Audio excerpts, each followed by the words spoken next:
And he said no, and she pulled out pepper spray on him. She pepper sprayed the DJ for not playing Shape of You. I don't even know. I'm sipping everyone's drinks.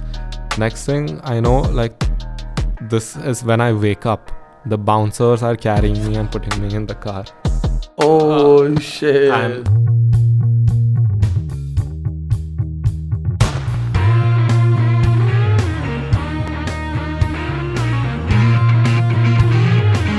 They're drinking this.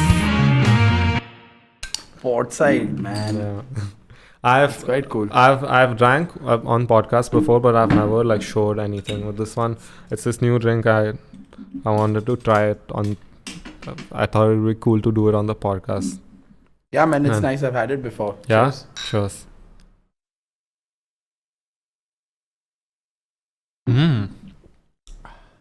It has this. It tastes like rum. Yeah. This is like rum flavored, I think. Yeah, I think that's rum flavored. Yeah. Yeah. It's quite strong though. It's quite strong. It's nice. I mean, sometimes you like if you just want to have a couple of pints, but you'll just be like, instead of having a beer, you just want to have something different. Yeah. So this is pretty cool for that. Yeah, because with beer you have to keep drinking. If it's mild beer, Yeah. you have to keep drinking. And strong beer doesn't really taste nice. Like Kingfisher Strong is the worst Yeah, like beer. But all the strong beers are really bad, man. Budweiser, it's tolerable, I would say. Magnum. Yeah. Magnum's I think the only tolerable one. Like, yeah, I mean, there's that elephant thing, Carlsberg elephant, which is also intolerable. And then you have your Hayward's 5000. Have you ever tried Hayward's 5000? Yeah, I have. Just for the thrill. It's not good at all. It's not. It fucks you up, and then. Are there any Indian beer brands that are like really other than Kingfisher? Kingfisher also, like, premium is not that great. You know? Ultra it's really weird that we think it's not that great, but people around the world like really, really like it because it's very, like, it has that bitterness, it has this thing. So it doesn't suit an Indian palate. Indians like things sweeter, especially their alcohol. And but people around the world really like Kingfisher. That's the same thing with Corona. Like, Mexicans don't really like Corona. Exactly. It's they don't. Their last drink, but then people around the world, they're just... Yeah, people around the world really like it. That's different things, man. Different. Kingfisher is actually quite famous. It's one of the top 10 beers in the world. Yeah, but that's because there's so many people here. So that's one of... But Ultra is really nice. I always enjoy Ultra. My friends were telling me in the UK, like, there are some places that have Old Monk. And it's fucking expensive. It's damn expensive. In the UK and the US, it's much... Like, a Old Monk costs as much as a JD costs here, and a JD costs... Yeah, because it's imported. It's imported. And then Old Monk drinkers and Old Monk drinker, man. They just... That's what they want to drink. Yeah. This kind of tastes like Old Monk. It's tasty. Somesh, you've been responsible for this city and around, like, this city, like Bombay, for the past 6 years, for people my age just having the time of our lives. Yeah. Has anyone ever said that to you? Thanks. It's a very big compliment. But I mean, that was what I wanted to do. I wanted, like, it's like, after I think about what I've done in the last, whatever, how many ever years, 5-6 years, it's always been like trying to make people have a good time. And that's just what I like doing, man. It's just so much fun. You made a career out of just making sure people are having a good time. And I've not only made a career, my future plan is also to continue with the same career. This is what you want? Yeah, I mean, not in the same way, not in the same capacity that I was doing it till now. Yeah. But definitely, I want to continue making people have fun. So what got you into, for people who don't know, Somesh is, what would be your introduction? Like, you're you work in nightlife, I would say. Yeah, like, I work in nightlife. Yeah. Like, I mean, you can say I work in F&B or I work in everything, but no, I think more of a nightlife kind of thing. Yeah. So just managing places. Yeah. I mean, mainly it's just been one place over the last 5-6 years, but getting people to have a good time is what. Yeah, that's such a good way to describe what you do. Well, like, how did you know that this was what you were gonna do, or it's just... No, definitely not, man. Like 5, 6, 7, 8 years ago, something like that, I was going to Nigeria to work at like a bar. Like, it was like my first job, and typical go try it out kind of scene. try out just moving from India to Nigeria? Yeah, so my family lives in Nigeria. Okay. So it made like, okay, go there, it's good money. Like working out of India is actually good money. Yeah. So like go try it out, make some money, and then you can come back. Because any currency other than the rupee, like any currency that has more value than the rupee. No, it doesn't have, the currency doesn't have more value, but they pay you in USD. Oh, okay. So yeah, especially if they're getting you all the way from India and all. Because back in the day, you're living in Africa, and then if an Indian person owns a business over there, they don't trust an African person to run their business. Yeah, trust issues, especially Sindhis. But no, really. And a lot of times they hire people not to run their business, to just keep an eye and make sure that like nobody is like cheating you in your business. And like, yeah, but that thing is always ki apna hai, like he's from. That's the ideology behind it, and they're ready to pay top dollar. I mean, if not, I wouldn't say top dollar, but decent amount of money to like even someone who's like very young and a fresher to go there and just do their work for them. Yeah. So that's how you ended up in Nigeria. That's how I started up. I ended up in Nigeria. I worked there for a year. I ran 2 bars, and then I came back, and then I'm like, what am I supposed to do? I took I don't know, I took a 500% pay drop. To start working from where? So I was making like a lakh rupees at the age of 23. I come back at 24 and I'm like, I don't have a job. I start working at 18,000 rupees all over again. Oh, but then why did you come back? It wasn't like, there's no learning, man, over there. Like you're doing the same thing. You're not really, you don't have the freedom to do different things. You don't have like, you have to stick to a particular plan. This is how it works. And it's away from home. So, I mean, I didn't really enjoy it that much. I lived in a house. I didn't unpack my bag for like a year. Oh. I lived out of my suitcase for a year. Like I had a cupboard, I had a house, everything. I just never felt the need to do it. Because you knew it was temporary. Yeah, but like I didn't even like enjoy being in that space as much. Like I don't know, I didn't go there because I really wanted to go there. I went there also because I really didn't have like a choice. Yeah. Like I had to go make some money, and like, this seemed like the most feasible option at that point in time. What's Nigeria like? I feel like people don't know. Nigeria have is great, no clue. Man. It's Lagos, Nigeria is amazing. Like if people think that, oh, you're in Africa, by the way, the party life there is out of this world. Oh. Like it's crazy. Like nobody's gonna stop you at like whatever at 5 a.m. from partying. Like everything just on. Like you have something to do almost all the time, especially in the night. Yeah. So it's quite a lifestyle. Like it's massive. Like anybody who I know who's gone there to work or something, and then they go like, bro, those guys know how to party. Yeah. They really know how to party. That's so surprising. Like people don't think about Nigeria and like, oh, it's this party place. Not only party place, it's actually quite developed as well. Like it's big ass fancy ass buildings, top of the end, everybody's driving fancy cars. It's basically Bombay. Like Lagos is Bombay without the train system and with like African people instead of Indian people. Oh, but Nigeria is a rich African country. It's not like I'm sure there's poverty, but it's one of the rich ones, right? Like in comparison. Yeah, in comparison, yes, because there's a lot of obviously international companies and stuff like that who invested there back in the day. But they're smart people, man. The Nigerians, like, okay, yeah, there's like bad governments and poverty everywhere. Like that's in India or all around Southeast Asia as well. But like, yeah, there's a stigma around Africa which is not true. Yeah, I mean, Africa does have some of the poorest countries to ever exist. But then also at the same time, there are rich African countries. And they're very rich in natural resources also. So yeah, man. Nigeria has oil. Yeah. So yeah, big resource, like at least till like few years ago. Isn't like owning petrol pumps there an Indian thing to do? Because I remember I had this friend who owned like a couple of petrol pumps in Nigeria. Yeah? No, I mean, I don't know anybody who owns petrol pumps in Nigeria. But yeah, petrol is like a thing. Yeah, it's pretty cheap also over there. Like, it's funny. It's funny how the countries that they export to actually sell petrol cheaper than they do. But yeah, that's how it usually is. Even in Iran, where like this petrol they used to sell to India was cheaper than what we got it there, which was already very cheap. Yeah. So that's the reason, petrol has become expensive, because India stopped buying oil from Iran. Yeah. Yeah, because when Trump was in charge, he Yeah. said, yeah, so then India had to be on US's good side. So they Yeah. stopped, and suddenly the prices have gone up. Yeah. But now I think they can go back to buying oil. I think they can go back to buying petrol really, really cheap. Petrol, like crude oil's become really cheap in the Yeah. in the world. There was a time where crude oil was being sold at $0, like literally, because there was so much and they didn't have space to store it. Like this was a Yeah. thing that happened like a year ago. I mean, I don't know so much about it, but yeah, this was a thing. Well, there was a lack of storage space for crude Yeah, oil. yeah, there was a lack of storage space for crude. Yeah. In school, we are always taught that oil is going, like the way they teach us, oil is going to get over in the next 2 years. You Yeah. know, we keep learning about renewable.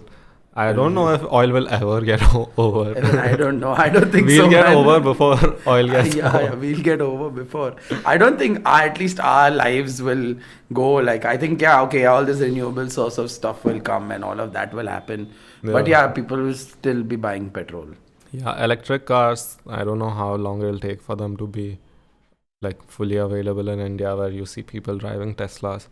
But I feel like if Tesla really wants to make a move, they have to do an electric scooter, like an electric Tesla scooter, and that will be like in India. So it'll In India, it'll fly. They've already started. Quite a few companies are doing electric scooters, and they're doing well, man. Yeah, It's quite good, but they're very expensive also. Like if you want they're something weird to high-end. ride. There's no noise. Like I rode this one scooter once, and it bothers you that there's no noise. There's no noise. Like it feels like it's just going It's on just- nothing. Or nothing. Yeah, you just go like Yeah. silent, like you're like, what's going on? I feel like you need that. You need the bike to shake a little. You need Yeah. to feel that. Otherwise, you feel like you're not doing anything. Yeah. Once in a while, your bike doesn't get spoiled. You want to kick it. You feel like, yeah, okay, my bike is a normal bike. Yeah.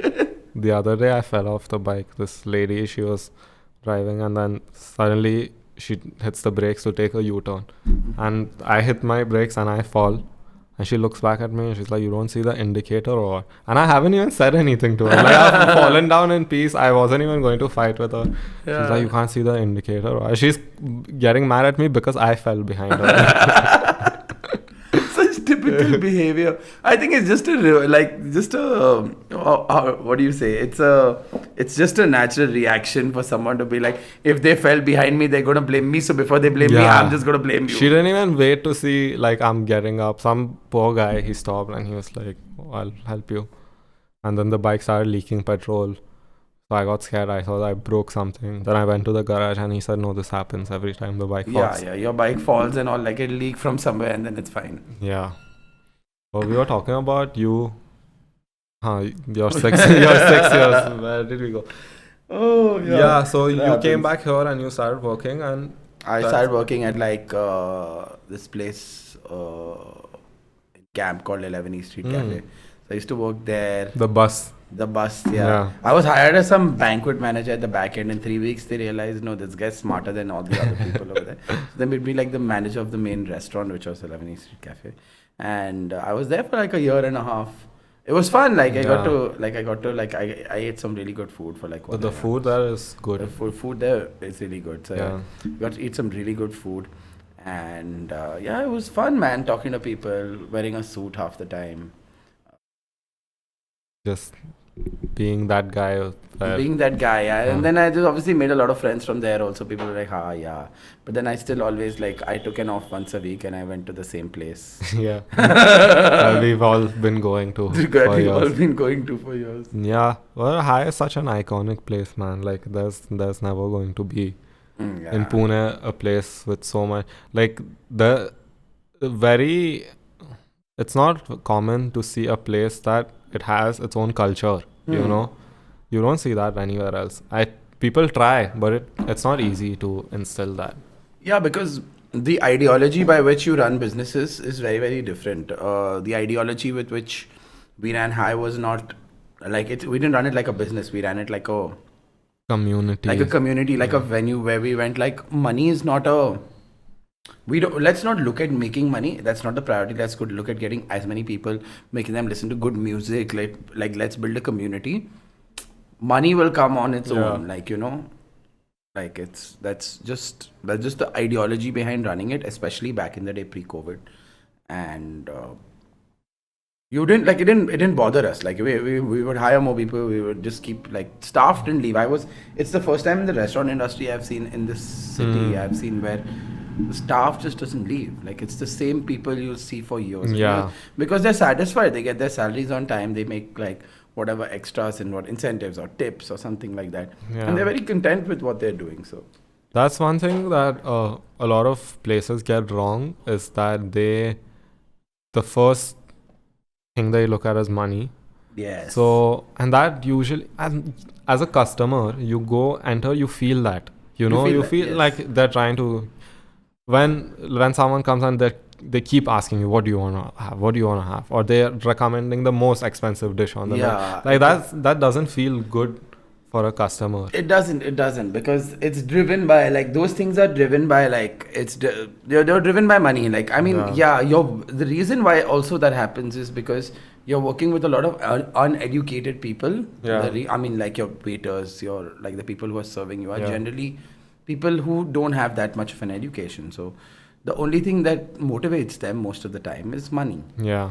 And that's why they obviously everything in the world has those incentive scheme that you sell the most expensive things Yeah. and you get like 20 or 50 rupees or something like something like that. So that's why they try and push those things. Yeah. The ideology that you should have or you should tell them is do well, serve people well, be nice to them, Smile and like just be nice and you will make, and if they appreciate your work, Yeah. they will give you an extra tip because tipping is something that's good. Like I don't see tipping as something that is wrong or you shouldn't do. I think you definitely should. Yeah. And if you, but that's only if you enjoy Yeah, or if if you you have a good appreciate like what the person's done for you. If you don't, then Yeah.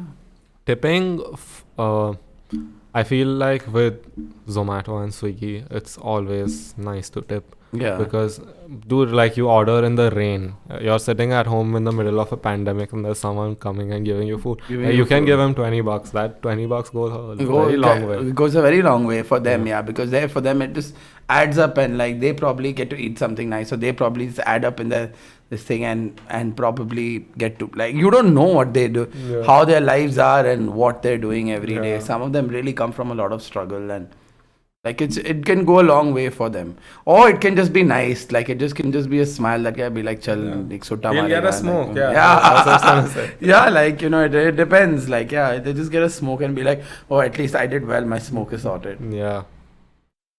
So it's nice. So but with places and with restaurants and bars, a lot of times like they try so many different things that like they'll see, oh, techno is working now, we'll do a techno gig. If this is working now, we'll do this. What is your thing in What this? is your thing exactly? Yeah, What's your core in like the whole thing? What is your ideology of running this place? Like you do one thing, do it consistently. People Yeah. will start showing up. If you want to do a techno venue, just do techno. If you want to have live music, then get live music. If you want to do a mix also, you can't be doing everything at once. Then you're going to be good at nothing. You're going to be good at nothing.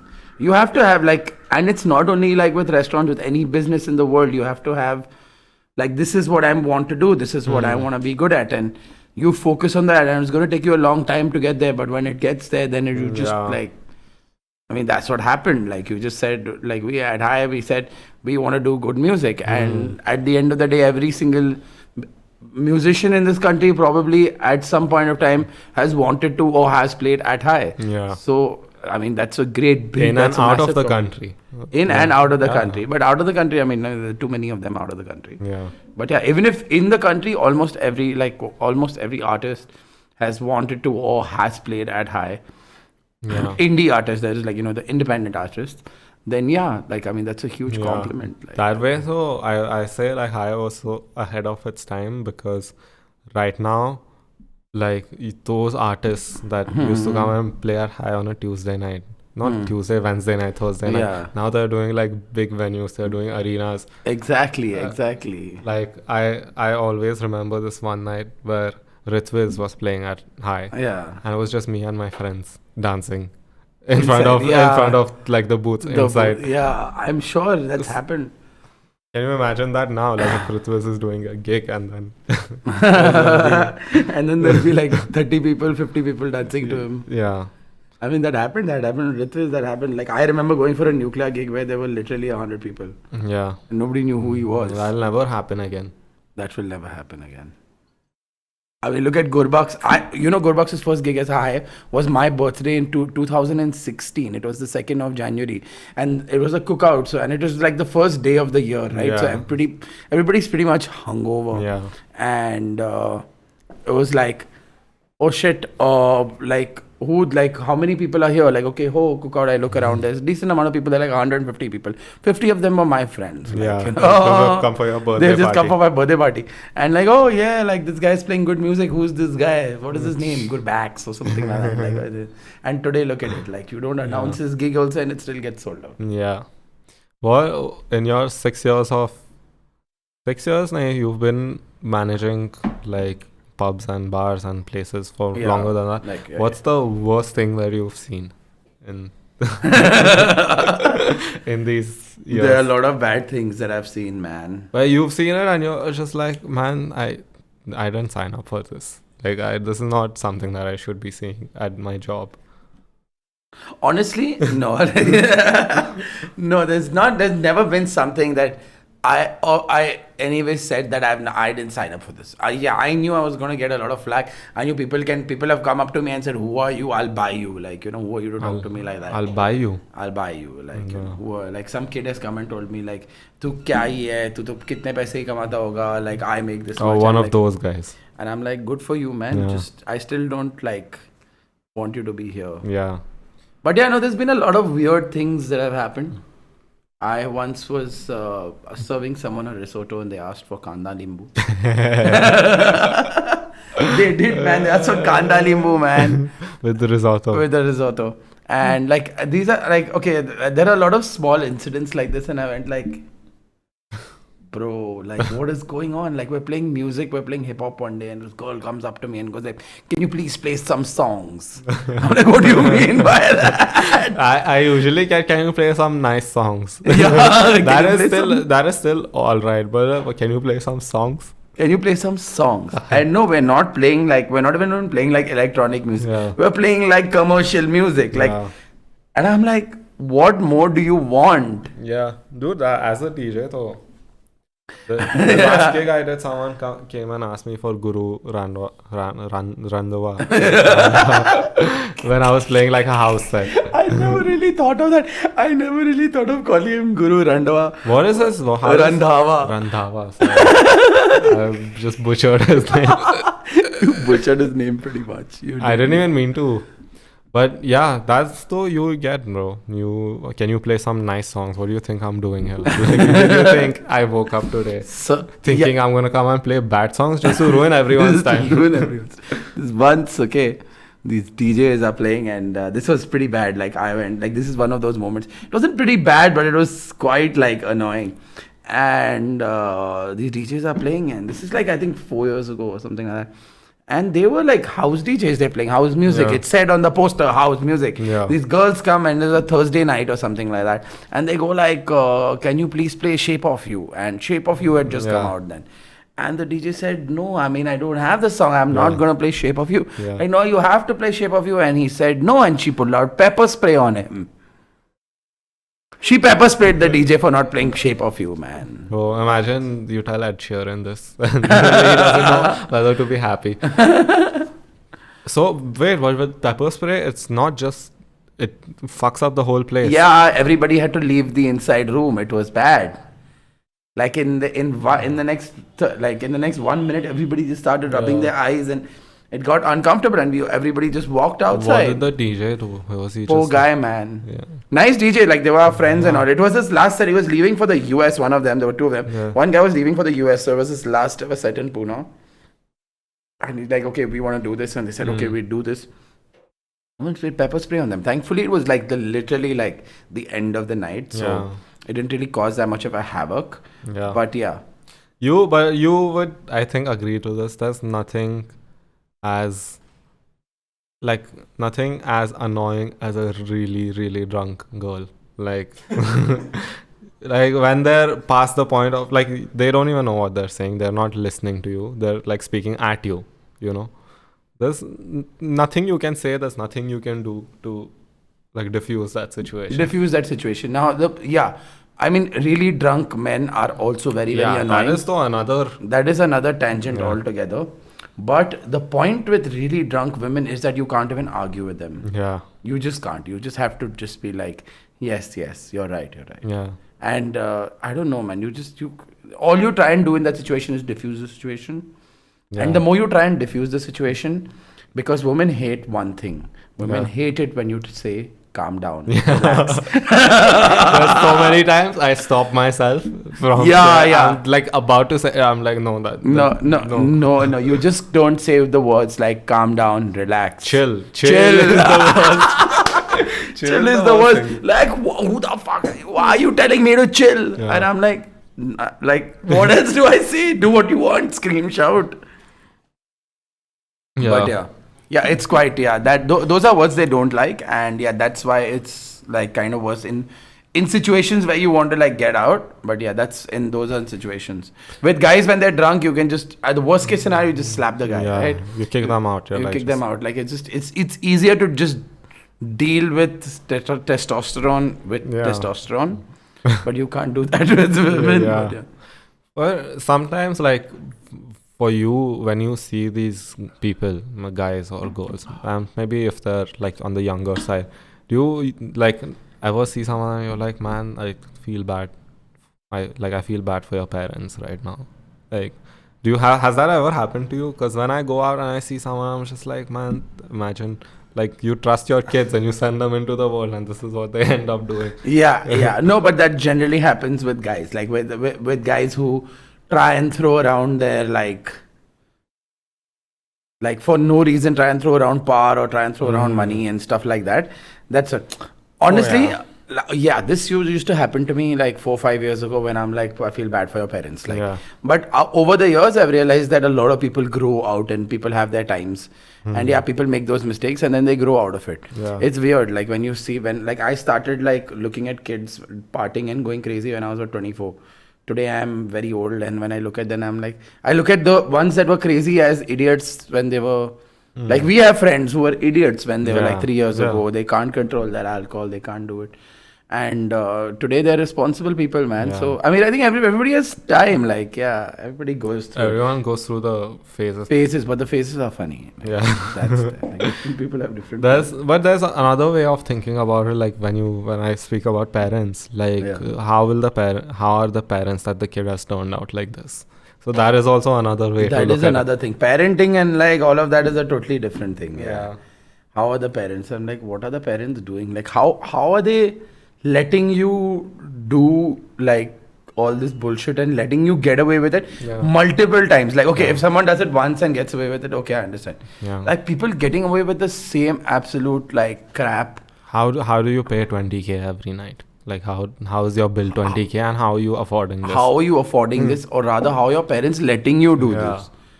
I mean, how much money do you actually have to have for you to do this? And okay, if someone's doing it at like 25, 26 or whatever, like old enough when they're making their own money or whatever, they're working with their parents or like, okay, they might deserve that kind of money is different. You don't deserve it, then it's kind of weird. But for me at least, it's a very uncomfortable feeling. Like after, maybe I started feeling this after 20, 21, where you're going out and you're spending your parents' money and like you're drinking. It just doesn't feel right after a point. I'm like, why am I doing this? For what? Like if I can afford it myself, then cool. But then I'm going out and I'm scanning and it's my mom's account. That's like, what the fuck am I doing? I know, but some people, I don't know what they think and how they think. I've never it's just too much money. It's just too much money. Even I'm like, for the last I don't remember the last time. Probably when I was like 18, 19 is when the last time I actually took money from home to go out and drink. But I've not done that. Like, if you don't have the money, don't drink. Like, you want to come chill, you come chill. Okay, you have the money to drink 2 beers, only drink 2 beers. You don't have to swipe your like.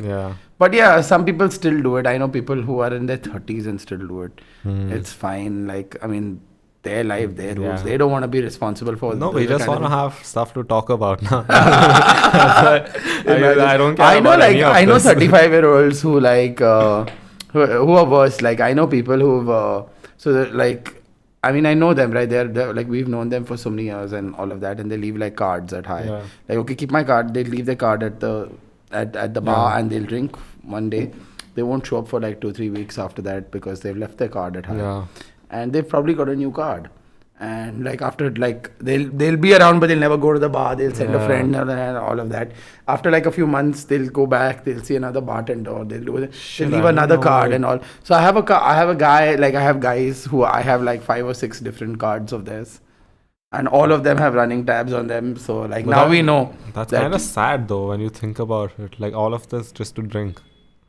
Like It- not yeah. not just to drink. It's not to drink, because it's you could to- drink at home. Yeah, you could for drink at much home. cheaper. You can. It's not about drinking. It's about being in that space. It's being about there. being like for people. It's not about drinking. It's more about like, even when we're talking with people who spend a lot of money, parents' money, and this and that. In that moment, it's not about drinking. Hmm. It's about being cool. Yeah, but with guys or men in general, we do a lot of stupid shit just to Tell me about it. be the man. Like we want to, like we do so many things. You see, this though you must have seen a random guy doing push-ups in the middle of like for no reason. Yeah. That is still very primal, and this thing that's still in us to show that we can do this. But guys though, they do the dumbest shit. We do the dumbest shit. Okay, no, let me tell you, I also do dumb Same. shit like this. For I went the other day to some random ass place, drunk out of my brains, walk up to the DJ console, tell him what I want him to play, stand on a speaker, dance, drink as many shots, Yeah. walk around the place like I bloody own it. Yeah. That was the first time I was going there. Yeah. The only thing is that it was really late in the night and it was the only place that was open. Yeah. And I literally behaved like I owned the place. Like, and Yeah. I'm like, and the next morning I'm like, the fuck is wrong with you? You were the guy that you would kick out every other night. but then I'm nice about it. Like, Yeah. like I'm a sweet guy. Like, so subconsciously I'm like, this is what people tell me. I don't know this, but like subconsciously I'm the sweet guy. So I do, as ridiculous as I may behave, I do it in a very, very nice and polite way. So if someone actually comes and tell me, please get down, I'll actually get down and be like, Yeah. thanks a lot, man. Sorry about it. Yeah. And still go and do some other stupid shit somewhere. Yeah. That, but not even going out, just in general, like we do a lot of stupid shit in front of girls and in front of other guys also, just to assert dominance. Just to assert dominance. Yeah. Yeah. I do, like we all do it, man. We all do it. It's a guy thing. Girl, I don't know if girls have that. Yeah, they do it as well. They also do it. They do it just by. They do it especially when it comes to guys. Yeah. Have you never noticed like a girl trying to prove to the other girl who's just a friend Yeah. that this is my man? Yeah. Back off, bitch. Back off, bitch. Yeah. Like it's just like I'm talking to a girl and my girlfriend or ex-girlfriends or whatever, they all come up to me and they'll be like, hi, how are you?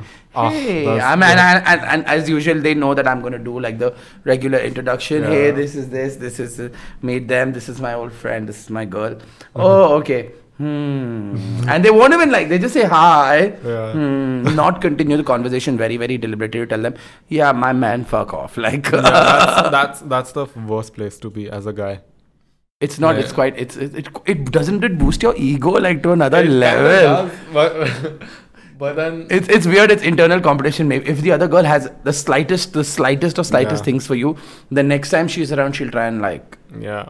But then the fuck up is after you go home and then you're just in like that place where you have to explain yourself and you're just No, you just that's where you assert dominance again and be like, listen, I was just talking to a girl.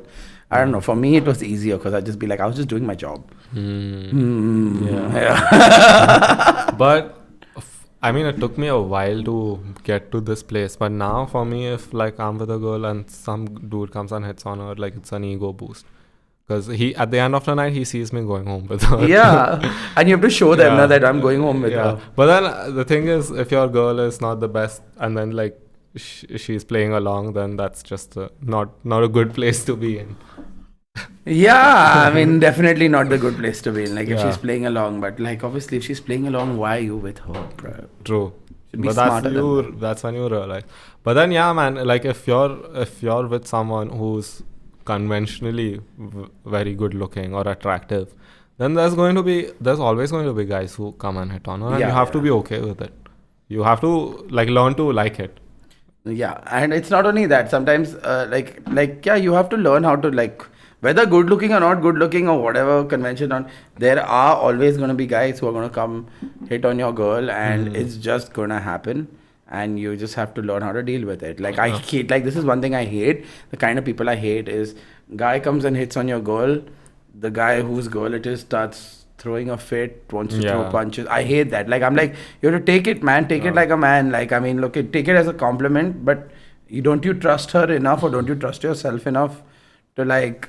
That's just insecurity, though. Insecurity, insecurity. I think is one of the biggest problems. But yeah.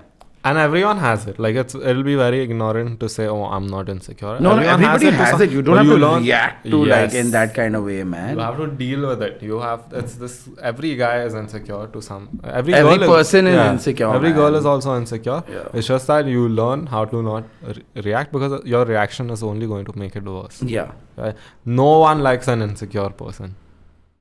Like it's not attractive. Insecure. It's not attractive. It's okay to be a little possessive. Yeah. If you like someone, you should be a little possessive, but it shouldn't be this whole thing like you want to punch everyone. Yeah, exactly. Like, maybe the first time it's very attractive to the girl, and like, she'll be like, oh, my man's so cool. Yeah. He's strong, all of that. But Yeah. if you could repetitively keep doing it, like it's definitely not attractive. Well, it's only if it's just if a guy is being creepy, then you can be an But if a guy is being creepy, then you can do whatever you want. But if he's genuinely maybe he doesn't know that you're with this person, so he's just coming and trying to have a conversation. We've been those people where we go approach someone and they're like, no, I'm seeing someone, and then you back off.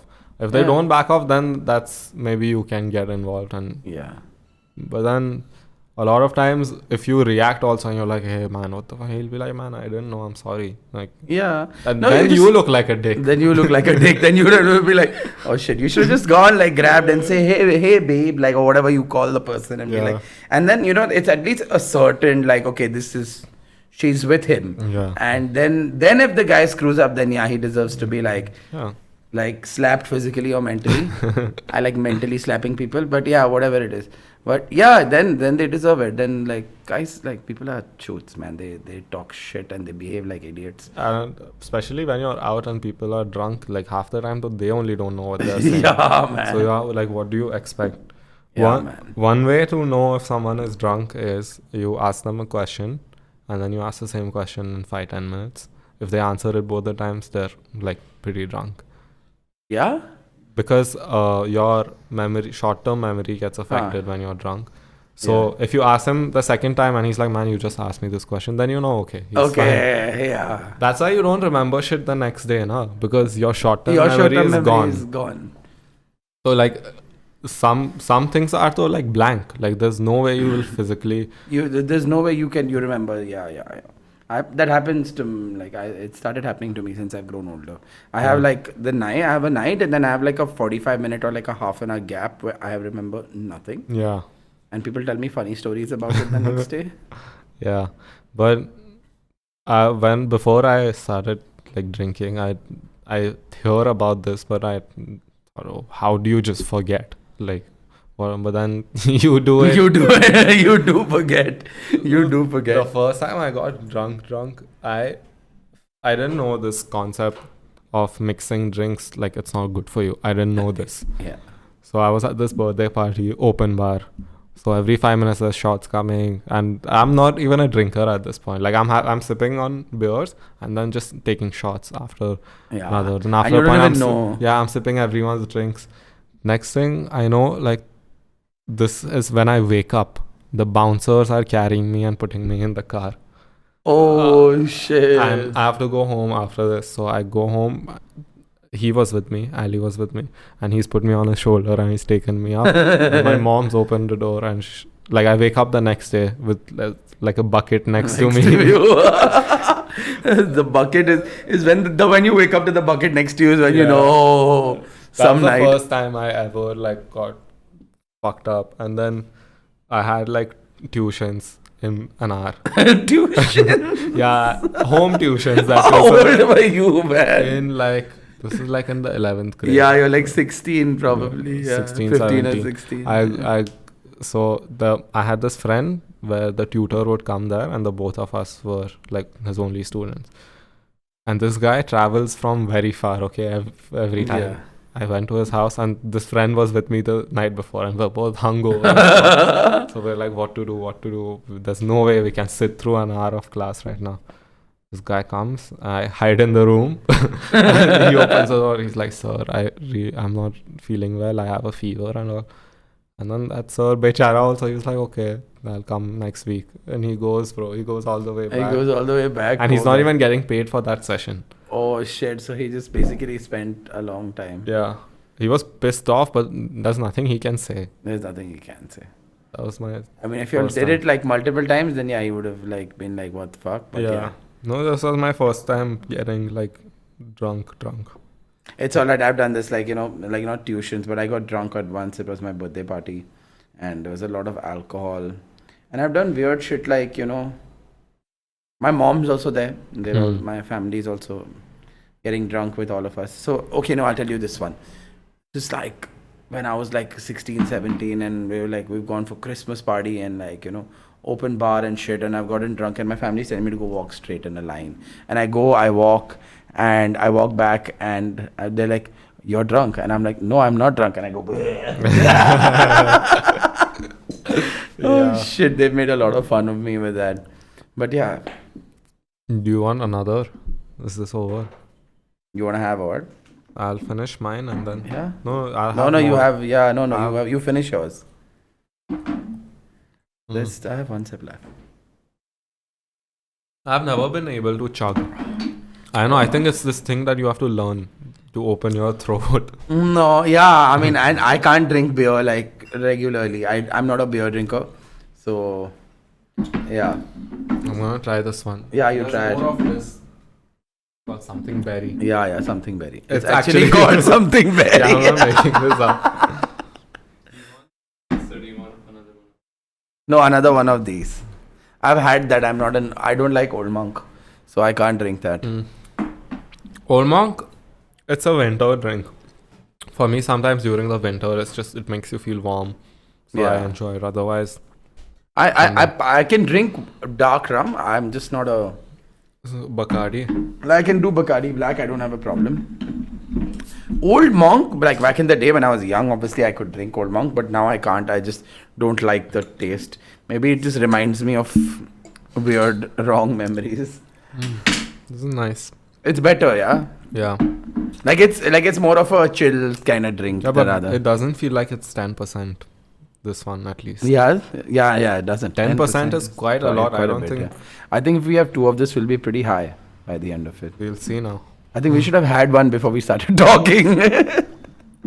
We can go for as long as we want. With this podcast, like sometimes people are like, oh, how do you expect two people to watch 2 hours? I'm like, I don't expect people to watch 2 hours. It's there. If you want to watch it, you want to watch it. You want to watch it, man. Yeah. At the start, I was like, no, I'll put short episodes where people can. I don't need people to watch the whole thing. Yeah, if there's going to be 10, 20 people who watch the whole thing, yeah, cool.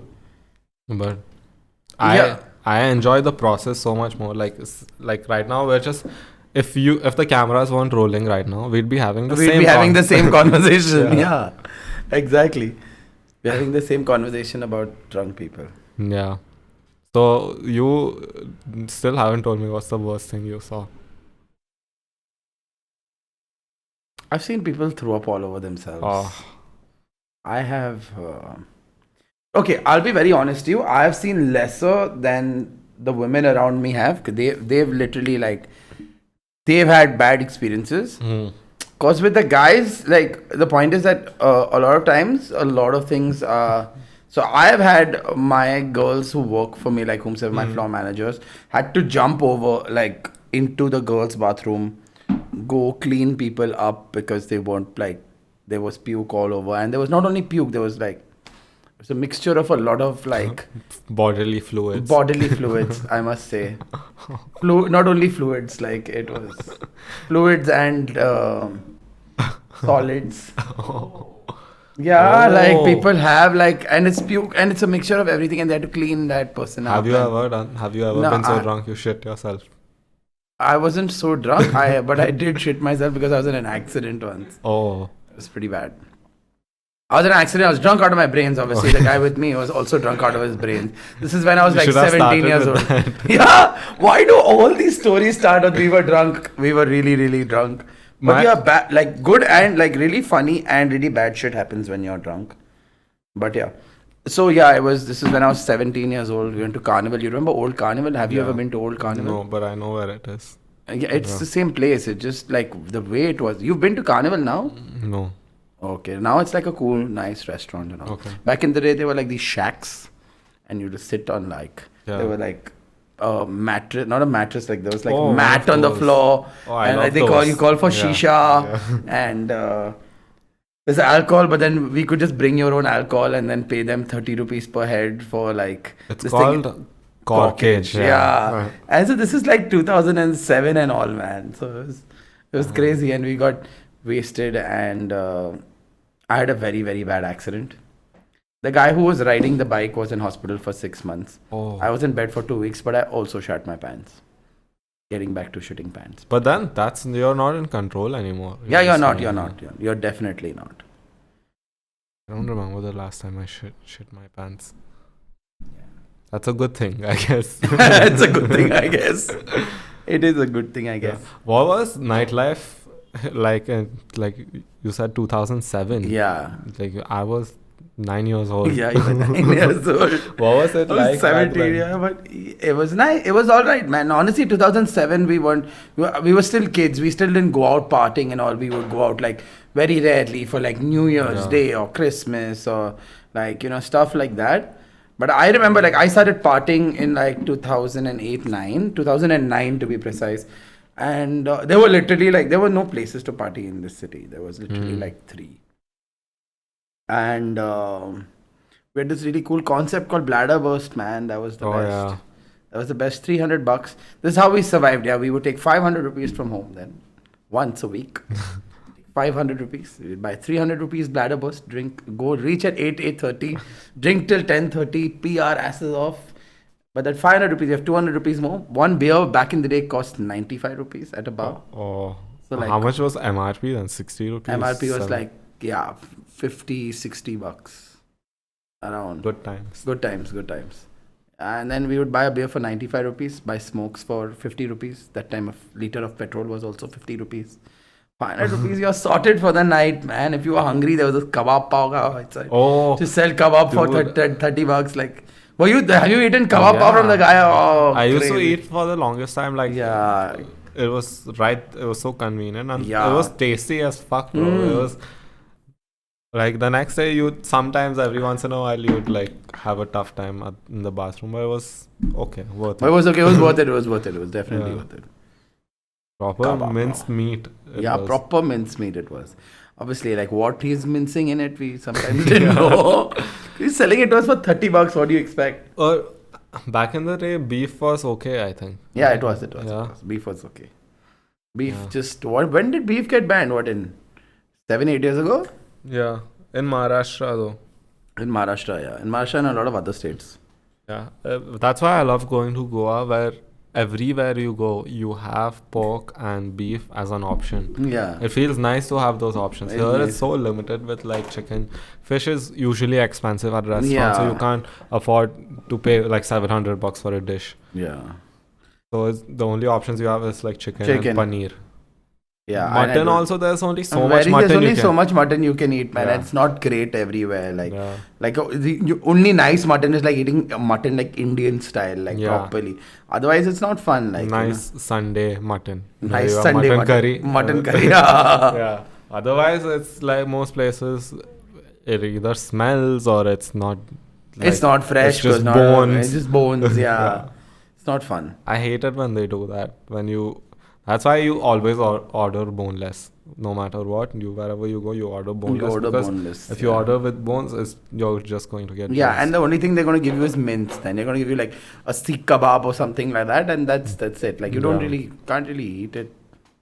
Yeah. I don't know. Sometimes I just think about moving to Goa. Just to eat. Now there's really good food. Yeah. And like in Goa, like there are times I've gone to Goa.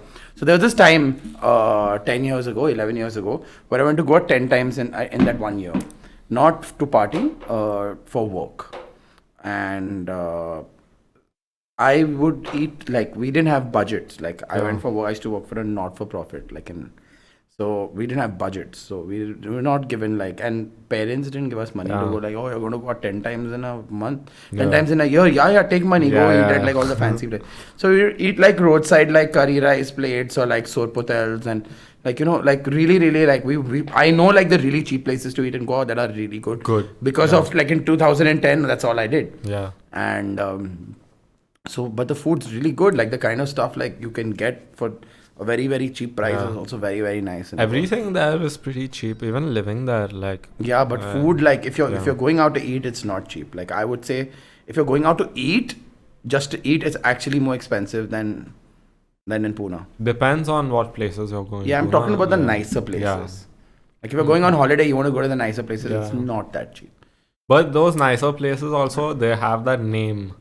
So like a Vinayak or I don't know. Vinayak's still cheap, but burritos and all is expensive. They just have, the food is like normal Indian food, Chinese, whatever. There's nothing amazing about burritos food. Yeah. But the last time I went, I went to, like, one of my friends gave me a list of places. He's like, just eat here. I went to this thali place. It was called Teja. Okay. Teja. So it's just. Did it have a mark? What does Teja mean? You don't know Teja मैं हूँ mark किधर है? No. You've never seen Andaz अपना? No. Go educate yourself. I mean. I watched Welcome and Hera Fairy for the first time. Like. Are you serious? Yeah. Okay. I watched Welcome, but I watched it with a lot of expectations, so that's why I couldn't fully enjoy the movie. Yeah, you can't have expectations, but yeah. Andaz Apna was the old classic. Like, it was one of the first ever, like, ridiculously nonsensical comedy movies, and Teja was like a character. We can talk about Bollywood. Yeah, we can talk I know you are very big on Bollywood. Old school Bollywood. Yes, I am big. Yeah, so this place called Teja, it has like 6-7 tables. It's this kitchen, and there's just like an area. Yeah. And there's these two aunties inside just cooking only thalis. Yeah, only thalis. The lady who cooks the food her name is Teja. And they've got like prawns thali and fried fish. Dude, it's the best thing. Yeah, like you could eat there every day. And you won't be tired. You won't be tired. Like fish thalis. $250 a thali, bro. The prawns that's are still a lot, big, but if you're giving that, you're getting that size and that quality. I couldn't finish the thali. It was. Then they give you soul curry after. Yeah. You can get your own alcohol and sit there. Oh, nice. They don't have beer or anything. Yeah, so just get beer from the nearby wine shop and. I asked him. I was like, "Do you have beers?" He's like, "No, there's a shop here. Go get whatever you want." So I'm sitting there with breezers, having the time of my life. Yeah. Paying $250 for a meal. Nice, man. Where is this Teja place, man? Anjuna. Nice. Yeah. If you go to Goa, you need to go there. But Goa, man, it's so, like, I genuinely consider maybe one day I'll just go and live there for as long as I can. Yeah, I mean, for as long as I can. If you have a job in Goa, that's like a well-paying job in Goa. That's the best. But yeah, I think if you live in Goa, and it depends on how you want to live in Goa. If you want to live in Goa long term, then you're gonna have to like make friends over there, do your thing over there. Figure like I would love to do that because I love the water. Yeah. So I love I want just I don't mind a pool, like just swim. Like I'll do that. I'll go to the beach. Yeah. And I like seafood and stuff, so I can eat all of that. I was watching this podcast with Karunesh Talwar. You know Karunesh, right? Yeah. So he's moved to Goa completely. He moved from Bombay to Goa during the pandemic. A lot of Bombay people do that, yeah. So his thing was like, I've made it in life. I'm doing pretty well. I still can't have a barbecue in my backyard because I live in Bombay. He's like, what's the point of making it if I'm not able to do all these things? So like, I'm going to move to Goa. Goa is comparatively close to Bombay and Pune. Yeah. It's like, I'll do my shows whenever I want. In Goa, if there's a show, I'll do it. He has enough pull to get people where he can just try out material also. Yeah, exactly. So he's like, I'll go get a bungalow. You pay like 15 to 20K per month for a bungalow in Goa. Yeah, like a small one. Yeah. Not like massive. But yeah, But decent. I think he can afford 30 to 40k Yeah, also. 30 to 40k is also pretty decent, Yeah. man. So you just go there, do whatever you want. Yeah, that's the thing. It's just that after a point in time, life is just very slow. So you're just like, okay, Yeah. now what? You This wonder why- time when I went, I asked people about what they do in the off season because I was curious. Because I Yeah. went in March, end of March, so it was still pretty on. Yeah, was I like, think what I do just left. I went to Goa and you came back. I was from on the Goa. bus from Goa to Mangalore, and you called me. and I were called like, you and Yeah. asked you. Yeah, I remember. Dude, I considered. I was like, fuck, let's. I Yeah. don't mind going back right now because I left because I had no one there. I also just went with like 2 people and be like, okay, let's go. Like, Yeah. it's quite an impromptu. Every time I go there, I tell myself, man, I need to come here more often because it's so close. Yeah. It's one bus ride. You sleep at night, you wake up in Goa. I know my next dates also for Goa. When are I'm you going going? end of October. I'm thinking of November, so maybe we can. No, I'm going for like a bachelor scene. Like, I'm all my friends are getting married one by one. So we're Oh, going you to can go stay for longer if I'm coming. Yeah, here. yeah. I don't have calm dhande na, and Yeah. like, okay, I can, and like all my work is managed, then yeah, maybe. Yeah, I'd it's love to just- live in Goa for like a month or 2 also, but yeah. Maybe you should give it a try. I know people who have gone now, and But I don't, like, I'm not the kind of person who has the work from home job. Now I have to be on around. I can't just call people from Goa and be like, hey, you want to go party? I'll put, but like, I'll make you but in party. Goa, you don't think you can get a job doing what you did here? I'm pretty sure. Yeah, I can. My buddy is gone there and he's doing something similar. Nitesh. Oh yeah, he's moved to. He's Goa. moved to Goa. Yeah.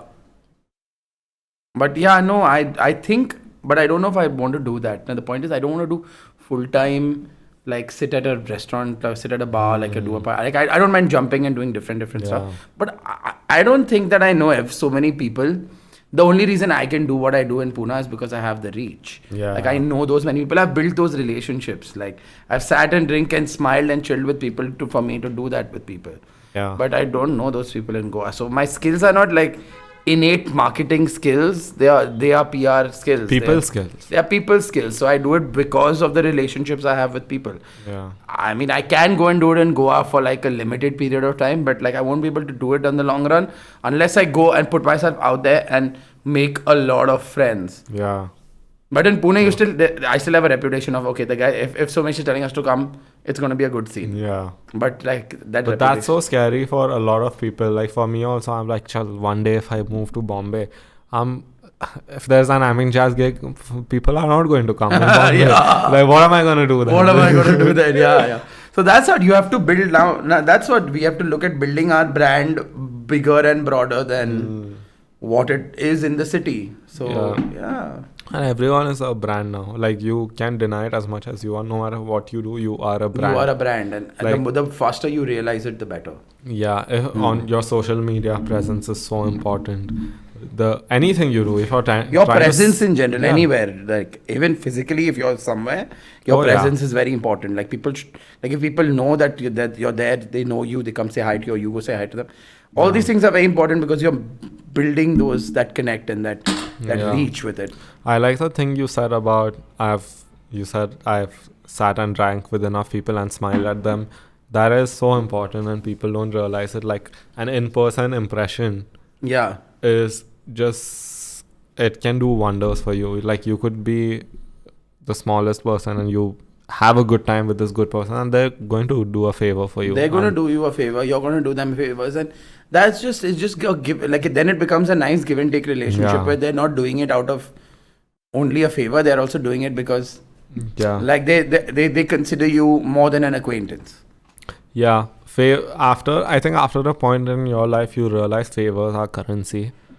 And you do something for someone and you know now he owes me something. Yeah. It's this unsaid thing that you have, but you have Yeah. this with so many people.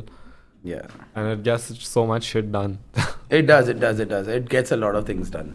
You can literally get anything done with the amount of people you know and just pulling off favors. You just have to be a nice person, nice enough so that they do that favor for you. Yeah. Whether you owe them one, whether they owe you one or not. Yeah. Being a nice person is just in work.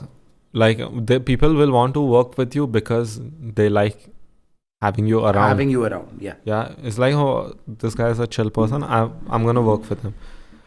Just a smile can go a long way. A long way. Very, very long way. I was once like, back in the day, I used to work for this not-for-profit, and this really, really cool guy came to give us like a whole speech and shit, and he was from Venezuela or something like that. Really popular motivational speaker. And he said, what do you think like organizations or anything are run by a way? So if someone said with money, someone said hierarchy, someone said leadership, someone said management, or he said no. Big organizations are run with good conversations. All you need is really, really good conversations. You continue having good, positive conversations. You don't know, like, yeah, all these things, these processes, this and that. These things everybody has. You think only you have it, or like everybody has this. Yeah. It's the ideology and the communication that you keep having, and then you realize that like most of the successful people in the world, and like people you can have are very good conversationalists. Yeah. Yeah. Yeah. So having people that you can talk to, or just that I like how you said that, because I do a podcast. So if I can't have good conversation, imagine like I get someone and have a very bad conversation with them. There's nothing I can. He's never gonna come back again. He's never gonna come back, and even like the next time, he's not even gonna bother. Like, I won't want to post it also. Yeah, it's just a waste of everything. Conversation is the most important thing, man. Yeah. Do you listen to any podcasts yourself? Yeah, I do, but very specific. Like, I don't listen to, like, the only random podcast I listen to is yours. But yeah, I'm into like gaming and stuff, so I listen to a lot of gaming podcasts. Yeah. And audio, like, do you have it playing in the background when you're doing something? Yeah, no, I have it on my headphones when I'm like riding, or like when I'm walking around in my room or something. I have it playing in the background. So I was talking to my friends yesterday, and I was telling them how podcasts, they are. I said if someone's going to work every day, for 5 years, there's at one point they're going to get bored of their playlist. There's a point they're going to get bored of music in general. They're going to listen to a podcast. I listen to podcasts, so I listen to music. And with podcasts, it's like you feel like you're doing something when, like, you don't think you're wasting your time. Yeah, you feel like you're learning something, or you're like. We all have come to a point in life where learning is becoming one of the most important things for us. And podcasts make you feel like you're learning something. You feel like you're a part of that conversation. That people that's what a good podcast does to you, where you're sitting listening and you feel like you're in the room with them. But then at the end of the day, we want to have stuff to talk about, right? So if I listen to the most random podcast. Now I'm listening to this podcast called Real Dictators. Yeah. And it's like this history podcast where they have like General Mao, they have Hitler, they have Genghis Khan, all the dictators and all the tyrants, and they do like 4 or 5 episodes on their lives. Yeah. It's a very well-made podcast with background music, and there's like war music when there's war going on. And I'm learning so much while just working. And then when I meet my friends, I'm excited to tell them, this in China in 1960s, this was the scene. This was the scene. Podcasts are replacing a lot of what books did back in the day. You still have audiobooks and you still have all of that. But podcasts are cool because it's like it's generally conversations and people having I enjoy conversational podcasts more than the reader and tell you about like one person talking kind of podcast. So I also listen to all like the podcasts that I've ended up listening to or following are all podcasts like that, and it's all like you're learning about these smaller nitty-gritties of things from two people on what they, and then it strikes you, oh hey, this is something that I'm not the only one who thinks like this. So that is another cool one. It's like, hey, there are other people like me. I'm not the only weirdo. Or like, oh, cool. That's really cool. That's something like I would go and like, how I go and tell my friends, you know what, this is this. And like, you were talking about music. I am fried of music. Yeah. If you like, I do not listen to music. How much music can you find? Like, you and me, I would say that our spectrum of music is much wider than an average person. Like, you and me, we're not listening to the top 40 every day. I listen to electronic music. I listen to tribal music at times. It's just very, but then after a while I'm like, I want to listen to people talk. I'd rather have people talk. When I go to a party, like when I go to after parties, like people know this, my close friends know this, when I go to after parties and they're like, and I'm like, can I play music? And they'll be like, are you going to play music or are you going to play your favorite music? And I'll be like, oh, I think I should play my favorite music. And they look at it, his favorite music is silence. I'm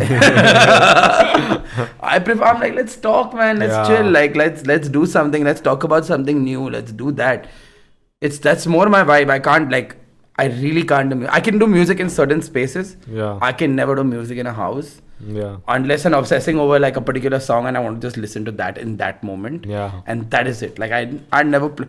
I don't have playlists. Yeah. I would always pick a good conversation over like music. Music though you listen to anytime. It's always the same. There's going to be one Drake song that's playing. There's going to be one Travis Scott song where everyone's just obsessing over. It's like, man, you're kind of shitting on your own yourself right but now. Then I know what I have to do to please the crowd also. Yeah. With DJing though, when my first gig at High, it was just like the first couple of months that you had started managing High. It was the first 6-8 months. I remember the story of, I don't know if I've told you this before, of how I started DJing in the first place. No, you've never told me this. I think 2015, the house party was 2015. 2015 New Year's Eve, I was throwing a house party at my house. And I always had, like, this was like a pet peeve of mine at a party. When someone changes the music, it stops for 2 seconds and then the next song plays. And it kills the vibe. So I was like, listen, we're throwing a house party. I don't want this to happen. So I figured I'd DJ at my own party. So I had this friend who had been DJing for a while. I called him. I was like, listen, this is what I want to do. He comes with this controller. He's like, I'll teach you. This is how you change the song. Crossfader up, down. You move this left to right. You choose a song. That's all I did. I did that for like 3 hours. I played a 3-hour set at my own house party. And that house party, so with New Year's Eve, people don't make plans. They're like, in the last minute, we'll see which is the best plan. We'll go there. Yeah. So I made this WhatsApp group of like 40, 50 people and no one is confirming. So I'm like, bro, this party is going to suck.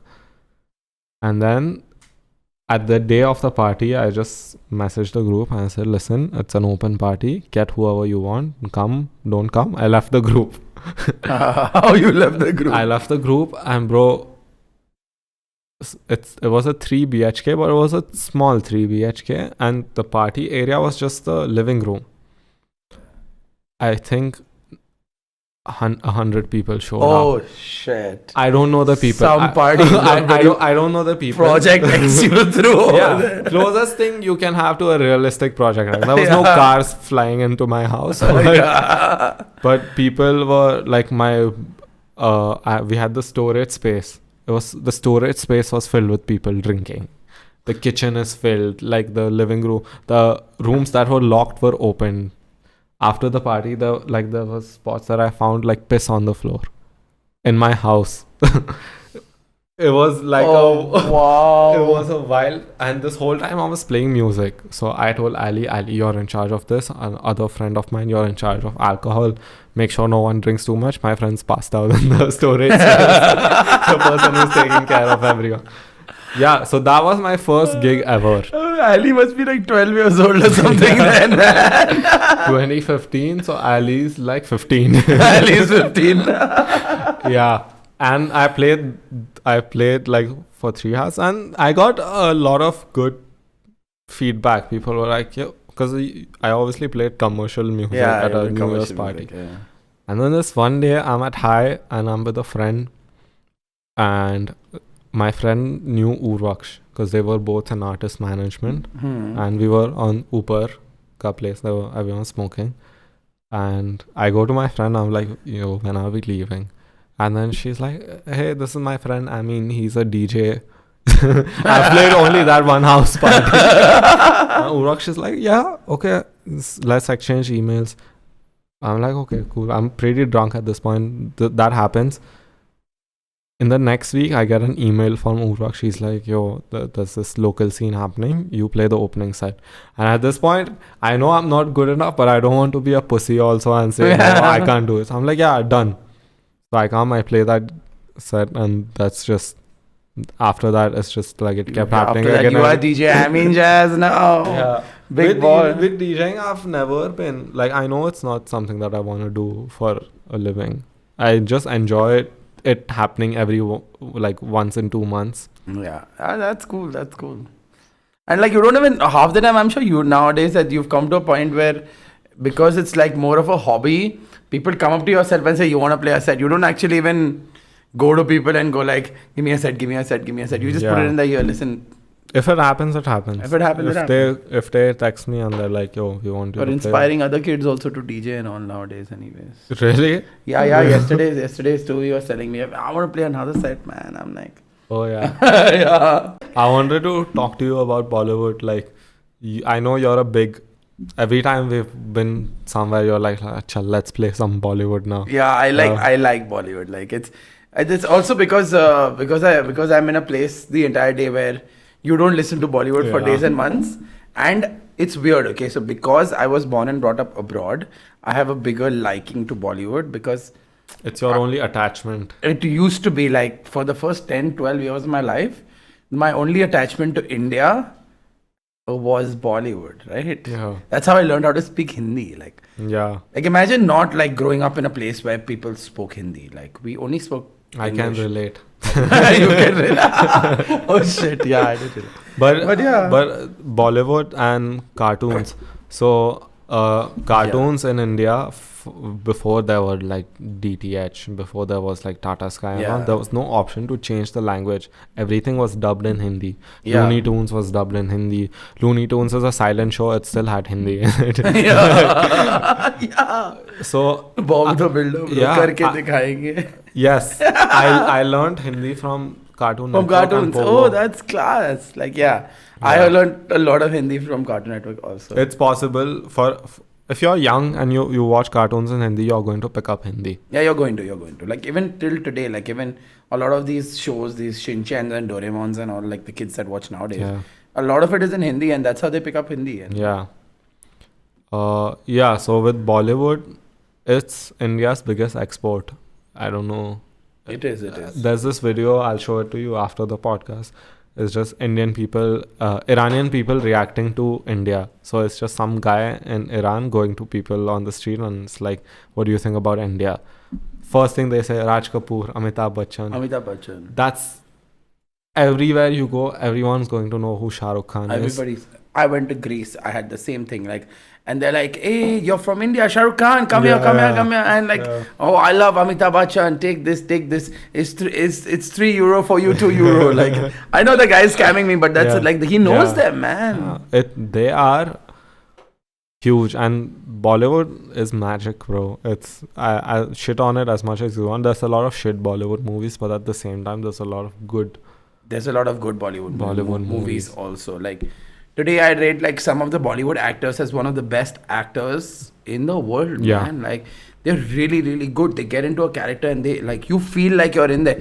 I'm sure back in the day Bollywood was shit. Like, you know, I look back at some of those movies, like I look back at, like the other day I was like, I'm gonna watch Main Khiladi Tu Nadi because I loved the movie as a kid. Like, you know, I loved it as a kid, and I saw it like after like some 5-6 years, and I'm like, why would I like this movie? When your heroes become your But with Bollywood, there's a lot of good Bollywood. There's a lot of, even with the actors, like you said, Shah Rukh, one of the best actors in the world. He just does shitty roles now. Amitabh, one of the best actors to ever live, I would say. Yeah. I think currently in the world, Ranveer Singh is probably one of the best actors in the world. Oh yeah. I can compare him like I don't know, people shit on me for this. I don't give a shit, but I can compare that guy to like Leo. to Leo, to Johnny Depp, to all these, and I think he's better. Like, you know, he's really, really good. Look at the last 5 movies he's done, like except Simba, but okay, whatever. Yeah, but that's a high-paying movie. I think. Yeah, that's also because it's do you know Rohit Shetty is coming with a cop multiverse? Yeah. So Rohit Shetty has his own Marvel, basically. Yeah, he's making Bollywood Marvel with cops in it. Yeah, but then, dude, Ranveer Singh, he's a brilliant actor. Alia Bhatt, brilliant actor. It's just that there's not enough people writing good scripts for these people. Yeah, and no, it's at the end of the day, you're still in India. Like, okay, look at Ayushmann Khurrana and watch Andhadhun. Brilliant movie. But going back to where we started a lot of this conversation, people, all they want to do is make money. Yeah. Nobody is doing it for the art of it. And I'm waiting for one big, like, you know, real movie, which is a real movie, like to our make Parasite, basically. Yeah, I'm waiting for something like that. Like, no, I'll be honest, there's been a lot of movies that have come close. Like, look at Gully Boy, like whatever it was. Yeah, it was commercial, it was aimed to the masses, but it was not a flashy Bollywood movie. It was that's what I like now. We are getting a lot more of that. Yeah, we're getting a lot more of that. Dabangs are reducing and good with like what Netflix is doing. Yeah, when they do those short movies also, Lust Stories and what is that? Some Anjan Kahani? No. There was that Ludo. Ludo was brilliant. Yeah. There was this short film of like, there was like 4 different films and it was really nice. But yeah, we're getting a lot more of that. We're getting many more Pankaj Tripathis. We're getting very like Nawazuddin's. These people they're not good looking people. They're just brilliant actors. They're just brilliant. We're getting a lot more of that, and that makes me very happy. It really does make me very happy because, like, I think Bollywood has so much more potential than any other, because people enjoy films in this country. Films is like it's a religion. Films and cricket are 2 religions in this country, and I'm so happy with the way films and all of these things are going, and like the way that they're moving forward and going to different audiences and catering and educating. Films didn't educate earlier, man. Films are just entertainment earlier. Now it's a mix of entertainment and education, which is really, really good. Like, it's great. I can't wait for theaters to open again. Like that experience is like, you don't get anything. You like don't get any. Going in, there's brilliant sound. There's good, like, the pictures right in front of you. Yeah, and you have nothing else. You're not gonna like pick up your phone. You're not distracted. No. The only thing you want to do is be in that movie, in that moment. Yeah, and it's a great experience. Movies are amazing. I can't wait for them to open again. Movies. I need to watch. Black Widow just released today, man. New Black Are you a Widow. Marvel fan? Okay. Controversial opinion. I don't like Marvel movies. I don't know. Superhero movies in general. Oh, you don't like superhero movies in general? No, I'm a big fan of the Spider-Man trilogy, the first Spider-Man. Yeah. I think that was good. Batman was good. But then right now with like the Avengers, it's just too much. It's too complicated. It's not even about it being complicated. It's just too like, I know what they're doing. I know their aim is to put all these actors, all these superheroes in the same film to make it this. Scorsese said this brilliant thing about Marvel movies. He's like, they're theme park rides. They're not movies. They're not films. It's like going to an amusement park. It's like going to an amusement park. I get that. But then at the same time, I understand the obsession also with it. Yeah, because they've done a great job with, like, one thing I'd give them is, they're theme parks, they're entertainment, but what they've done is just the smaller things on how they connect like multiple movies to each other. It's the power of collaboration. Yeah, it is the. I would compare the current Marvel to like the WWE back in the day. Right? You know, like that'd be. John Cena would be beefing with Randy Orton. Like, they'd be beefing for months and suddenly there'd be a John Cena Randy Orton tag team match where they're in the same team and everyone is just losing their shit. Yeah. This has never happened before, but I was like giving an example. So For all you know, it's happened. You just don't know. no, I love the WWE. I don't watch it as much now. I don't watch it as much now as well. But yeah, I think back in the day it was really cool. The way they came up with these characters. Yeah.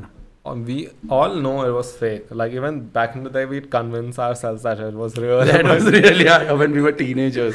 I think after we got out of school, like we were like, no, this is not real. But it was very entertaining at the same time. Super entertaining. We couldn't wait. Like now people wait for episodes on Netflix and shit and series and all. We used to wait for every Sunday and Monday for Raw and SmackDown and shit.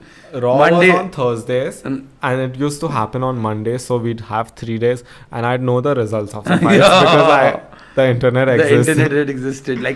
I used to watch WWE before the internet the internet existed, but WWE.com didn't exist. We didn't know something like that existed.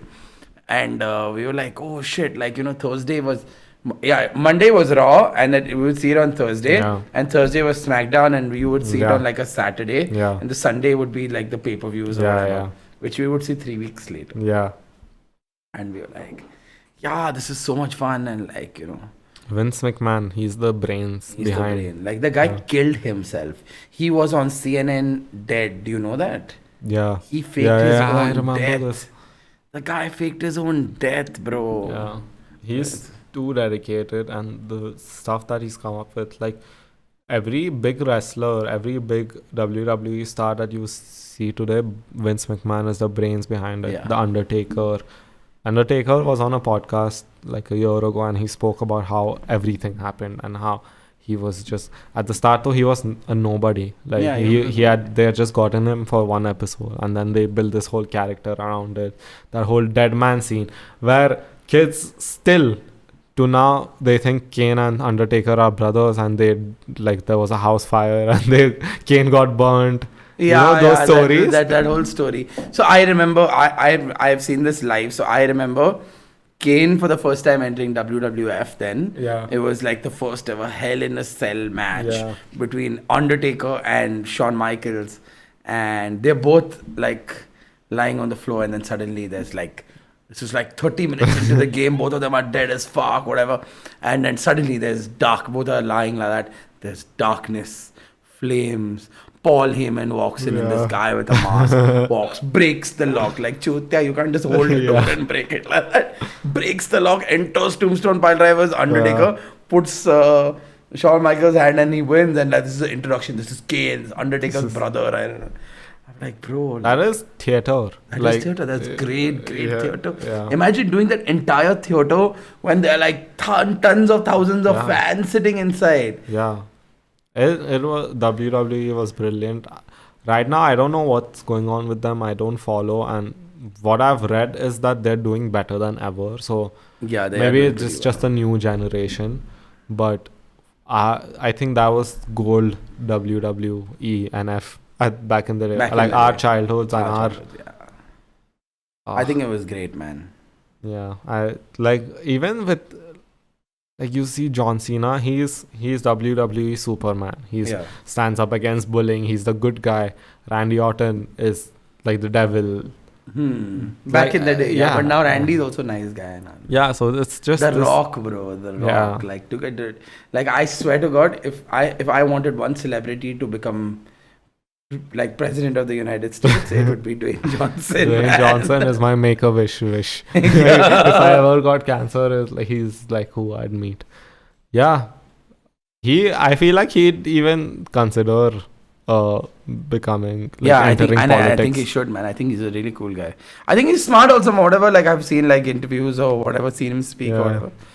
And he's done some really good movies and all also. And he's he's a smart guy. He seems like a smart guy. Running a country is tough. I think it's tough. the United States. If Donald Trump could do it, if Biden can do it, Biden's brain is melting every second he speaks.